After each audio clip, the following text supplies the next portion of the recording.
Nagtuo si Attorney Richard Opinion, ang direktor sa Regional Internal Affairs Service Conrias, nga kinahanglan nga mapalig-on ang integridad o kredibilidad sa mga sakop sa Philippine National Police aron padayon ang pagsalig sa katawhan ngadto kanila. Sa milabayng adlaw, gisugdan na sa Rias ang pag-utingkay sa performance sa PNP Bangsamoro Autonomous Region sa ilang pagpanerbisyo sa katawhan kung misubay ba kini sa mandato sa PNP. Kay buti pakita sa Regional Internal Affairs Service nga patas ang pagpatuman sa balaod bisan pa og miyembro sa PNP ang nalambigit sa ilegal nga binuhatan aron makita sa publiko nga dunay ngipon ang balaod sa Pilipinas. Sama na lang sa paglusad og operasyon nga kinahanglan nga transparent ang tanan. Ang Internal Affairs Service padayon o pakig-partnership sa ato ang mga police offices. That is why we came up with this program in the Internal Affairs Service na dili lang puro complaints ang amuang gina-entertain, but even commendations, particularly coming from the community, atuan ang ginabitbit, para mas mapastrengthen nato ang image sa PNP nga na siya integrity, na siya credibility. That is why nga kung ang pulis magkasala, diretso ta. Much more kung corruption kini or nagkalimbigitan ang illegal na droga. Wala tay kompromiso diha.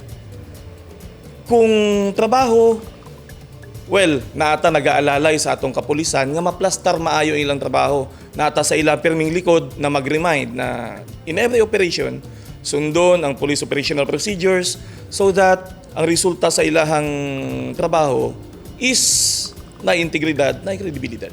Gikumpirma ni Attorney Opinion nga dunay pagsaka sa mga kaso sa administratibong aspeto nga gilambigitan sa pulis sama sa VAUSI kon violence against women and their children.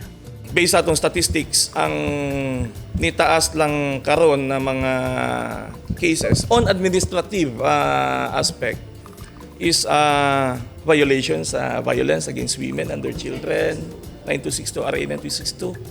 Estafa, that's one. Ang estafa ang dili na mo ma-explain nga nung ni Saka.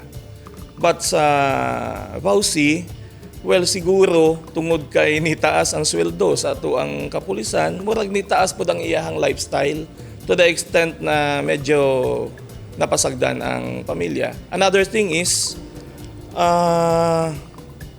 siguro natural sa nature sa trabaho nga tungod kayo sa hayong uban, layo sa pamilya, dili malikayan bilang tao, matintal. That's quite normal sa ato ang norm.